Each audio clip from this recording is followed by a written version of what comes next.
Welcome back to Casual Bias Rugby. Jake, your famous words of defense is optional when you talk about Super Rugby. It kind of sums up when we talk about the Champions Cup, because goodness gracious, there was about 90 points in every one of those games. We've got a 110-point game as well. I never want to hear you slag off the Super Rugby again when we see scorelines like this. This is Jimmy slagging off Super Rugby. He does it all the time in our group chat. It's not me. Casual trying to. I did it once, right?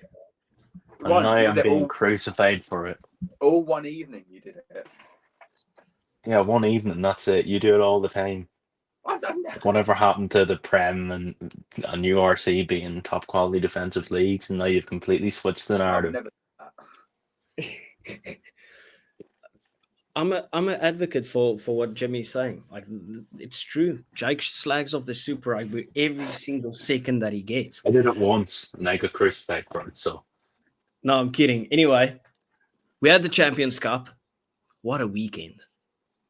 Seriously, what a weekend. Jake, welcome. How are you feeling after what we witnessed this weekend?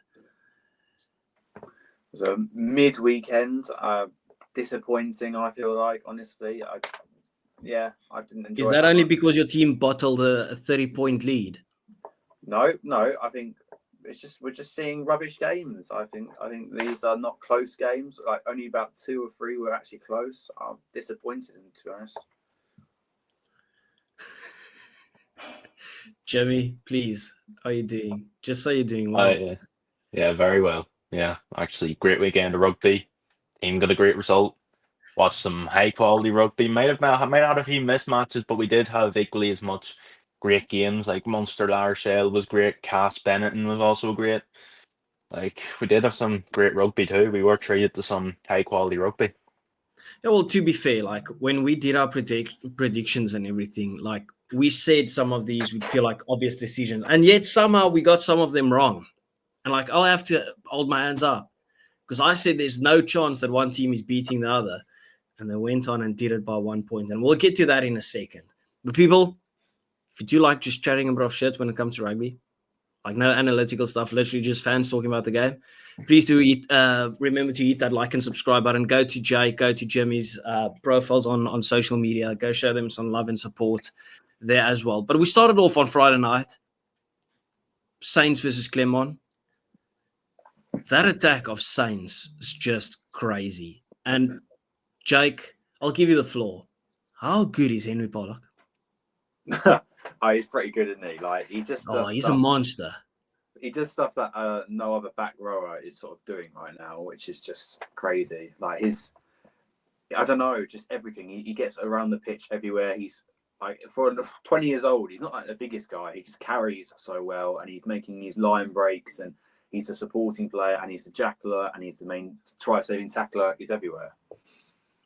Yeah, and then in the same breath, you've got Tommy Freeman, who is an absolute slut for scoring tries. That guy just scores every single time he touches the field at the moment. It is utterly ridiculous. The thing for me was just like that Northampton Saints attack just looked so beautiful. It was a thrill to watch. Beautiful rugby. Tommy Freeman doing his best Mrs. Veer impression. But yeah, I mean, you know, wow, that is a violation. It's not if he pronounces the last name wrong, so I'll just let it slide. Don't matter. The fact that Northampton are missing, 3 of their starting back line as well, because they'd usually have Hutchinson, Furbank, and Slightholme, 2 England internationals there. So yeah, they can get better as well going forward if they get those back, which is pretty scary. Yeah. Do you fancy their chances going into like the quarterfinals? Yeah, against Castres in the quarterfinal. Yeah. But let's say even if it wasn't Castres, the way that they performed, do you kind of say they could put up a fight against anyone? Well, it's difficult because they did put up a fight against Leinster last year, but they've lost a few big forwards. I don't think they have the power to get over Leinster. Maybe they get over Bordeaux, but I don't think they get past Leinster or Toulouse. Okay, fair enough. Jimmy, did you have anything to add to that? Do you just think Northampton were just that clinical? Because I didn't watch this game and think Clermont were bad. I just thought Saints were outstanding. Yeah, Clermont, they came out the better team at the start. Like, first couple of minutes, I think they probably shocked Northampton in a way. But Henry Pollock, the fact that that man was playing in the under-20 Six Nations a couple of months ago was quite scary, isn't it, with the way he's playing? Like, that guy, he really is living up to the hype. And I think if we see a Leinster Northampton semi-final, I think the battle between the back rows would be very interesting to watch, I think. Yeah. The best way to kind of sum up this game was that one try for me where Clermont looked like they were going in, right? Ankle tap from Alex Mitchell, try-saving tackle. Saints take the ball quickly and they go all the way up the other end. Quick tap, there you go, and score in the corner. And it just felt like that. Doesn't matter what Clermont did, Saints just had an answer for it. And I mean, the scoreline says it 46 points to 24. Fair play to Saints. Like, seriously. That doesn't feel like the Prem Saints that we've seen this season. Like, that was good. Next up, Jake, if you want to take a breather, you can sit this one out. No. Just go ahead. Go ahead. Toulon versus Saracens. And we said Saracens aren't going to win because they disrespected, right? They didn't play the main boys, right? But we covered for them. But when you are 36 minutes into the game and you are in the lead by about 24 points and you go and lose the game by 30, Jake, how tough is that pill to swallow? Look, we're prioritising the Premiership. We don't care. It's fine. You know, we're in a real rebuilding phase. If this is as low as it gets, it's fine. It's fine. You know, we had a lot of young players on the bench, a lot of young players starting. I mean, look at 3 of those backs are like 22 or younger. So it don't matter. Jake, no one believes that. Let me play something for the people. I'm just going to go and grab some receipts quickly. Just give it 1 sec, right? Now listen to the start of this video. Well, that is embarrassing. 60. Now, Sorry, no, he's saying. No, fair enough. 62 or 72. He's taking audio. I couldn't pause it quick enough. No, Definitely that game. Toulon just kicked into gear and there was just no stopping them. And in the end, they just ran wild. And Saracens, you didn't have an answer for it. But still, Jake, at that point, you feel you have to get over the line. Yeah, I mean, we're missing a lot of good players. You know, the 5 England internationals are rested. But even then, it's only Elliot Daly is only back rested. And that's like where a lot of Toulon tries came from. So as I said, I've been saying for like months now, Saracens definitely need to get in a few more back replacements for next season. They're bringing in Max Malins, but it's not enough. They're going to need more because there's not enough, I don't know, quality in the back line, in my opinion. Yeah, fair. Jimmy, How much did you laugh at Jake's team there? Yeah, just 1 second here. It was a respectable performance, Casual. Just my audio cut out there. But yeah, like it was.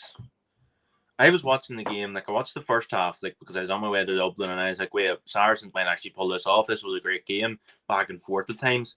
Then when I checked the score, when I was sitting in my seat in Croke Park, and I saw 72-42, like in the words of a Harlequins fan who was sitting next to me, like I was talking to him, and he's like, "Yeah, they got dicked earlier." And this was like a man like probably about 50 or 60 years old, and I think that's probably the best way you could describe it. Yeah, I don't know. If I was a Saracens fan, I wouldn't be happy at all.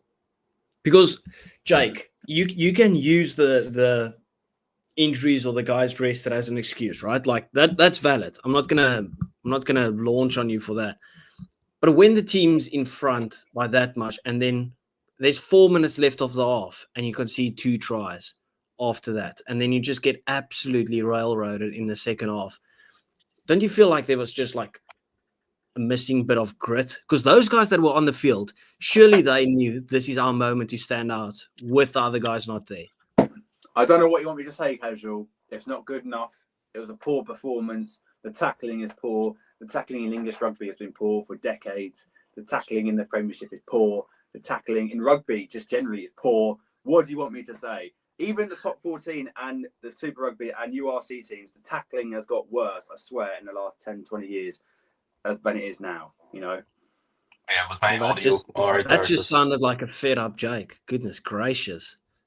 That just came out of nowhere. We weren't even winding the guy up.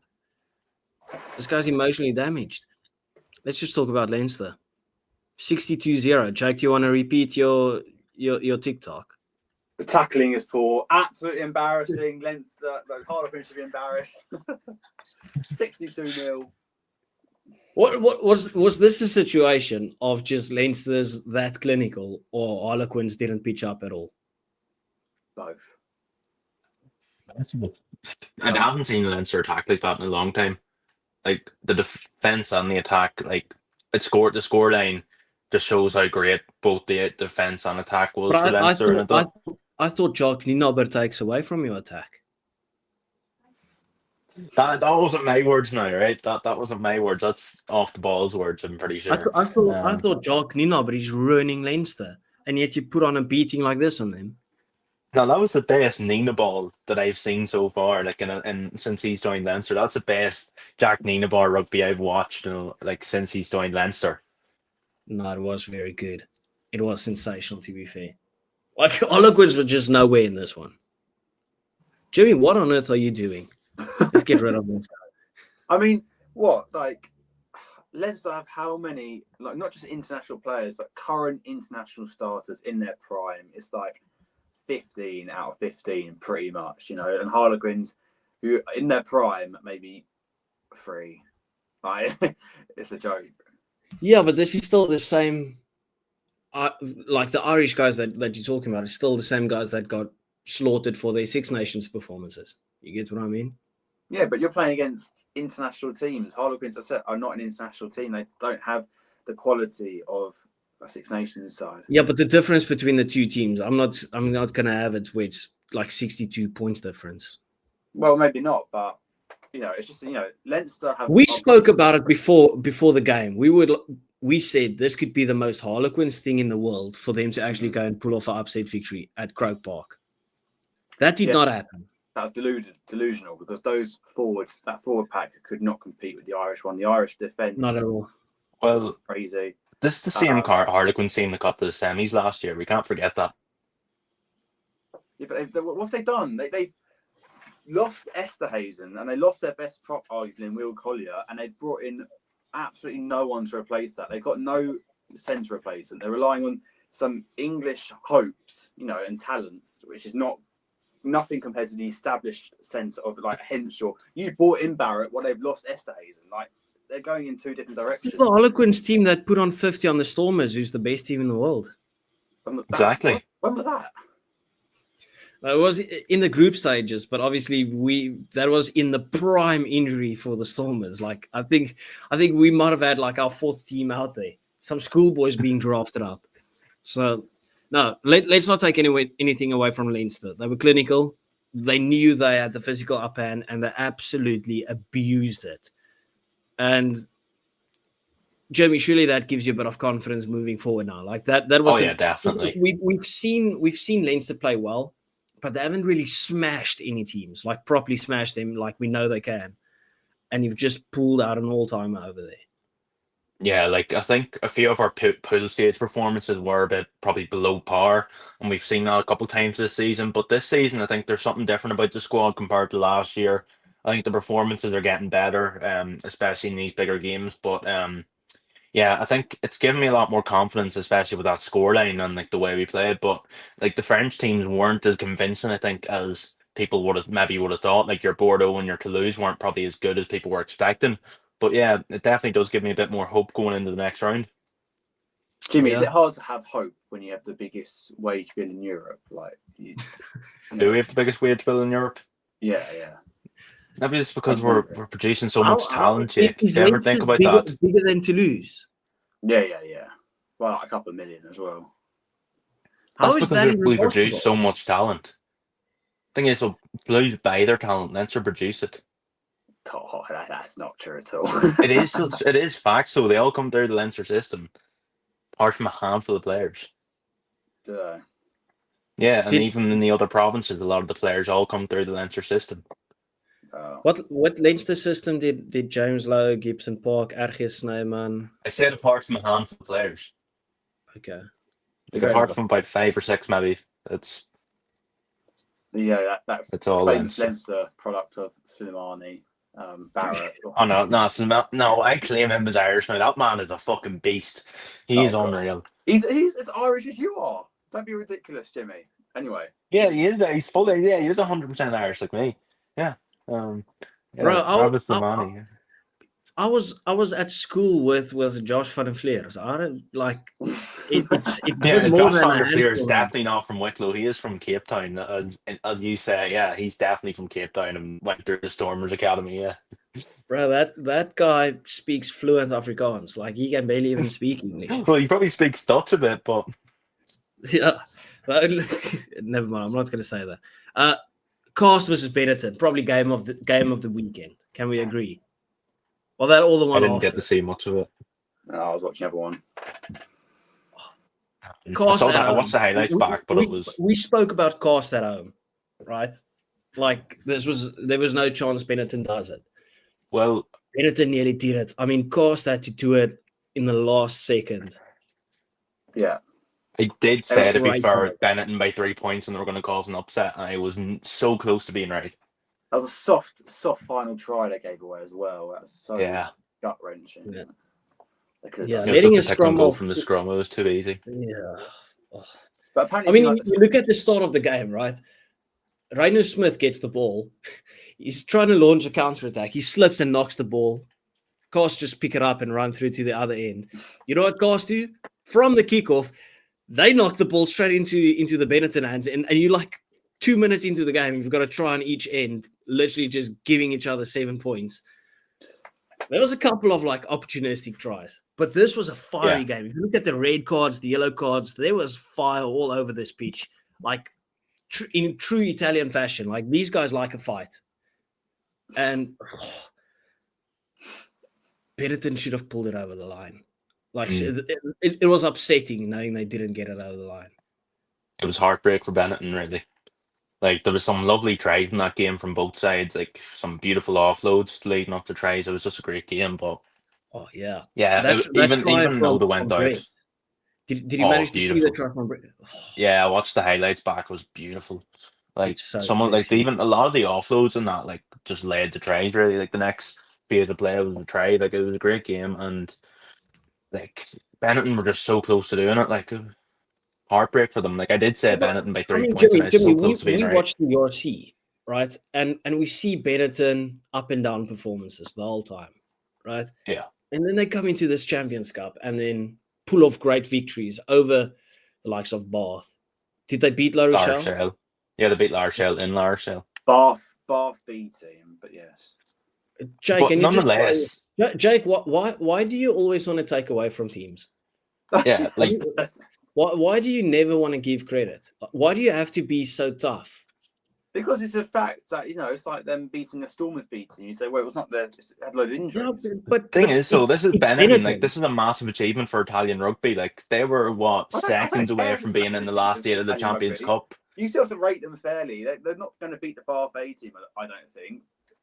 They beat a Bath B team in the final minute at home. Well, to be fair, Benetton were second or third in the URC at one point last season. Like they're not a bad side by any means. Yeah, well, Newcastle a lot of was second Italian at one point in internationals the are a great Premiership. side, but Don't matter. what about Newcastle? Like Newcastle were like second in the Premiership at one point this season. Like it don't matter. Like it's. And I'm talking about this was like February last year. This wasn't like start of the season. This was like mid-season. Now Benetton has definitely climbed the ranks over the past few years. That's what happens when you play South African teams. You just get better. Get better. If you play the best, you just get better. La Rochelle, Munster, cracker. Oh, right beautiful at the game. end. Great. Oh, bro. And I have to hold my hands up. I have to. Like I was dishing it out. I said there was no way that I can see Munster winning. Well, I said I wouldn't be surprised, but I just can't see it happening at all. Well, it happened. Like, what a game. That's basically Yeah. all I can say about it. Well done to Munster. Literally toughed it out there and got over the line. Jack Crowley was great. Basically that. Yeah. Yeah. Well, I think my prediction was that Munster, they would fancy themselves with the current La Rochelle form, but I did say La Rochelle, they will manage to get the job done and they'll get over the line by 3 points. But yeah, Munster were just unreal. It was a great game to watch. Like Crowley with that drop goal from, what was it? I don't know how many meters out, but it was a great drop goal. Like even I think O'Gara, like there's a quote from Ron O'Gara after the match, and he's like, when I seen him go for that, all I thought was that little fucker. He said, I think, Yeah. like if it's just a great game to watch, like, but it's good to see another Irish team in the quarterfinals of Champions Cup. Jake, this feels like a weird thing, right? I've never heard Jimmy give credit to Munster, and he's actually just. I don't mind Munster actually. I do want them to do well in Europe. I want all Irish teams to do well in Europe. Like I don't hate Munster as much as would you think. support Munster? Let's say these two played in the final, right? Would you have supported Munster to get it done, or do you think the rivalry is too big? That was to Jimmy, but okay. What was that? Jimmy This is my continue. audio cut out. Oh yeah, sorry. What was that? No, My audio cut out. I said, if Munster had to play La Rochelle in the final, would you support Munster to do it, or do you think the rivalry is too big? You won't support them, even though they're from Ireland. I don't know. I'll put the rivalry aside, but I do know their fans would never shut up about it. But I'm not like I'm a bit. I'll be the bigger person, unlike the Munster fans, and I'll support another Irish team, and I won't go out and buy La Rochelle jerseys like they did when Leinster were in the final against them. I'll be the bigger person, and I'll support the Irish team. You know what? As soon as Jack Crowley got that drop goal, he messaged in that group chat, "Wow, he's not as good as Prendergast. He should still go to Lions." Like that's the sort of I never bias. said that wasn't me. It's the sort of bias that Jimmy has towards. I never said. I did not text in the group. I did not check my phone once while watching that game. I was glued to my TV in that second half. Well, disagree with that. Casual can attest to that. Well, Yes, it's all facts, Jimmy. Facts don't care about your feelings in the end, so Yeah. It is what it is. Yeah, but well done to Munster. Like seriously, that was a performance and a half. Like to beat any French team in France, you can be proud. Like yeah, that was crazy.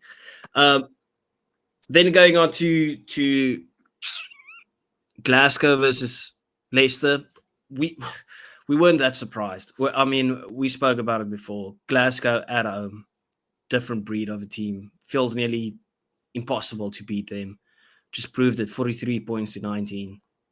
yeah, Just kind of light work, right? yeah. Well, I didn't. The score line, I think, was a bit more than I expected. I probably would have expected one or two scores, but Leicester came out at the start pretty well. But no, in the end, it was a pretty comfortable win for Glasgow, and it'll be very interesting when we face them on Friday night. Well, Jake, that obviously means that there's no more Prem teams in the Well, there's Championship. Northampton. Fair. But my point was kind of that now everyone is going to focus on the Prem. Yes. Are you starting to get nervous now? Did you actually hope that one of those teams will clutch up and go through where they still have to play rotated teams so that you can get those couple of extra points if need be? No, yeah, I wanted them to go through, not because of the Premiership, just because of not because I had to play Saracens wouldn't get top four in the Premiership, just because I want to see some English players do well in Europe. But yeah, that was a abysmal performance from Leicester Tigers. I mean, sometimes they play great, sometimes they play shit. That's like that Tottenham quote or whatever. But sometimes maybe good, sometimes maybe shit. Exactly. They smashed Northampton like ages ago, like 2 weeks ago. They smashed them like 30-0. And then they put in that dire performance versus Glasgow. I mean, they're missing some big players like Tommy Raphael, Ollie Chesham, George Martin. Those are some big guys, but still disappointing with the team they had out. Yeah, no, I fully agree. It's almost the most tough to be fans of teams that do that, where you don't know what you're going to get. Like, we are getting that at the moment with the Stormers. In the Super Rugby, getting it with the Waratahs. Yeah, you see you getting it with Leicester Tigers. It's like you can put up a worldie, but you're almost too scared to build up any hope because you know chances are very slim of you doing a repeat of your great performances, which is utterly shit, right? Like I prefer my team to be consistently shit than having hope for 1 week and then just dropping off, because that drop off is gut wrenching. I'm sorry. But you know what's even more gut wrenching? Ulster and Sale maybe having a sniff at winning it. No, I'm not ready. I'm not done yet. I want to say that Leicester performance is just a Michael Checker team all over. You know, a bit of hope, but ultimately no attacking structure. Just disappointing. I think he's an overrated coach. I don't think international. Do you not? Are you not aware of his work at Leinster Rugby? Are you not aware of him turning Johnny Sexton into the player that he is? Well done for doing something 15 years ago, or 20 years ago. But he's looking out of his depth now. Well, this is a bit off topic, but Jake, you brought up an interesting point. Do you think there's coaches in rugby that just keep on living off the past accomplishments, like what they've done? Because obviously, Checker was a great coach for Australia, and then you saw it going like off the rails. I wouldn't say it's going off the rails with Leicester Tigers, but we saw Warren Gatland kind of just feeding off the history. Eddie Jones, for instance. At what point do you just like draw the line and say, okay, listen, you have to be accomplishing stuff in the present as well? I know he got to like a semi-final with Argentina in the World Cup, but he beat Wales in the quarters. Like, look at how Argentina have done since Quesada's come in after. They look like a different team. They look exciting to watch. And I just feel like Leicester do have a great squad. I've been saying it. They are a top 4 team with those players. They're still not playing very well. And, you know, some people want out. Andre Pollard's leaving. Yeah, I don't know. I'm glad they haven't renewed it more than a year. Do you reckon they keep Checker next year? Is he still contracted? He's gone. Oh, he's like, decided not to stay. Oh, okay. Who are they going to bring in? I don't think they've said yet. That'd be I haven't thought about it really. That's always interesting to see if they get some new coach bounce or something like that. Where are they on the Prem? They're 3rd. Oh, okay, so not doing too bad then. But what for the Prem? That's just top 4, right? You go straight into a semi-final. Yeah. Okay, well, at least they can focus on that now. The top, how many of the Prem go through to the Champions Cup? Is it 6?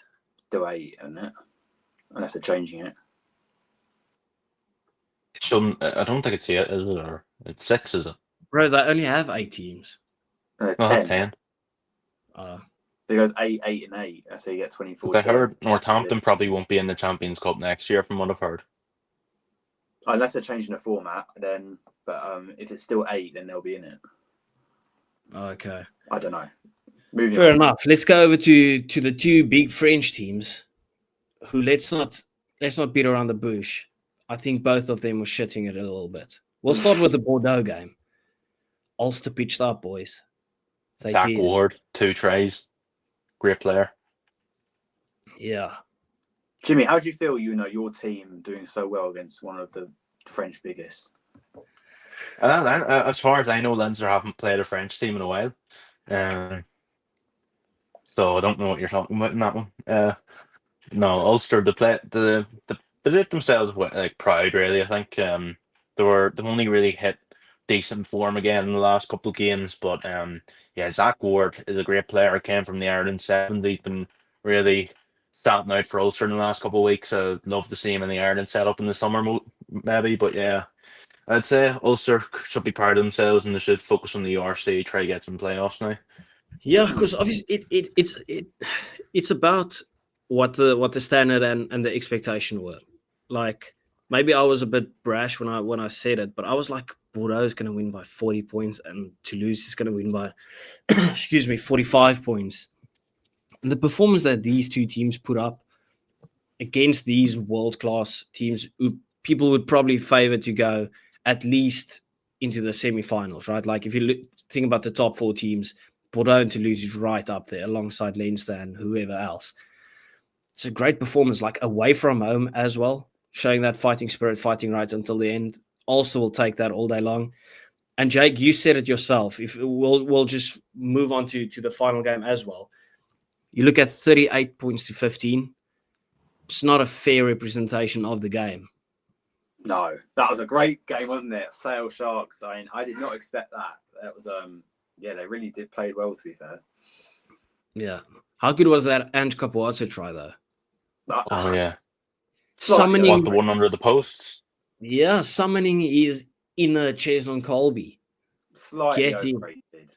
Like, he got through one gap, and it was just, he was away. You know. Thing is, so Yeah. he did hurt himself, and like when he did score that, but it was a great try. Yeah. Well, we should talk about the parachutes. Bro, that's crazy. Why do you need someone in a parachute to bring out the match ball, though? I know, like, you see, like, the little car bringing it out, but why do you need a parachute? No, but it makes it It's makes the it fun. flashy Like, I'm not going to French. blame them. We can't blame them for that. It just makes it fun. But obviously, they didn't think, what happens if this guy gets stuck on the roof? Like, the game was just delayed. I had no idea what was going on until I just heard there's a guy stuck in the roof. Just the last thing that's going through my mind is because, like, you get games that's delayed because of weather and stuff, and I wasn't busy watching the game actively yet, right? Like, I was still recovering because I was at a wedding. I was out of my mind, pissed drunk, right? And I just heard, listen, the game stops. So I thought, listen, maybe there's weather, a bit of lightning or whatever. And then when I saw the message on the group of there's a guy stuck in the roof, I can't explain what feeling was going through me. I was like, that has to be up there with the last thing that I could ever expect to happen. It's French rugby. You expect anything. Dude, Exactly. Right. They're crazy. just But, you know, it was interesting, though, to watch the actual game. Jack Willis going up against Tom and Ben Curry. That was a good battle. Sadly, Tom Curry came off after 25 minutes. But I thought Jack Willis didn't stand out more than the other two. So that was my opinion. But they gave him man of the match. Bullshit. Oh, Bro, I swear they give this guy man of the match every fucking game. Yeah. Because, like, let's not beat around the bush. He is a great player, and and usually does stand out. But I've seen games where there's other players that's been playing better than him in that game, even though he was great, and he still gets man of the match. And I'm like, is this charity case type of stuff? It's the same with the man of the match that Sam Prendergast got in the Six Nations. I was like, well, Oh, come on now. that He all was about? unreal that day. He was stepping lads left, right, and centre. He was great. Whoa. Listen, you could say I was kicking the ball well. Sam Prendergast stepping. Yeah, I've stepping never and seen kicking. You've never seen Sam Prendergast step. No. The same with Johnny Sexton. I don't think I've seen him run. Same with Owen Farrell. I think Have you ever seen Owen Farrell tackle properly? And people say Prendergast is bad at tackling. You should have seen him like the other day. He was very good, I thought. No, he said Prendergast is scared of tackling. At least Owen Farrell would bang into No, it. Prendergast is always in there. Have you ever seen his top tackle? He's actually quite a good tackler. And he is quite a skillful player on the ball. Jake, don't knock Prendergast. He also got a lovely yellow card with shouldering a play in the face. This is true. This is true. Owen Farrell school. Look at it. Don't know what to say. Lads, right? That Anyway, was not what it looked like. Jack Willis and Curry. And Your man was running into him. The Sale were actually winning at half time, 15-10. And he just hoped they Got could that do try it. ruled out too before half time. I think their third try for Toulouse was clearly a forward pass, and they didn't really check that. I thought Toulouse got a few decisions their way. Yeah, well, you probably expect that when it's a big team at home. Yes, as a Leinster fan. Of course, you defend that. No, I'm not defending. I'm just saying, like, yeah, sometimes the ref might be a bit biased, but I'm just saying. Where's the final this year? Cardiff. The The Welsh need that. They're not going to see a big game there in a very long time. So, I mean, we're going to see more quality in the Champions Cup final than at a Wales game. It's crazy. True. There's actually going to be a win at the Principality. An England win. A team winning there. Who ever thought that would happen? no, they see a team winning there every single time. It's just not their team. It's still it's not them. England have won there twice in the last month, mate. I don't know what you're talking about. You won a triple crown there a couple of months back. How many English are there living in Wales? Is there a lot? It's a good few, I'd say. Some. It's so close on the border, like it's a half an hour drive, so like, it's fine. And it probably depends on the part. Yeah. Okay. Let's wrap it up, people. Thank you for watching. Please do remember to hit that like and subscribe button. We do appreciate you guys, and we will see you next time. Bye bye.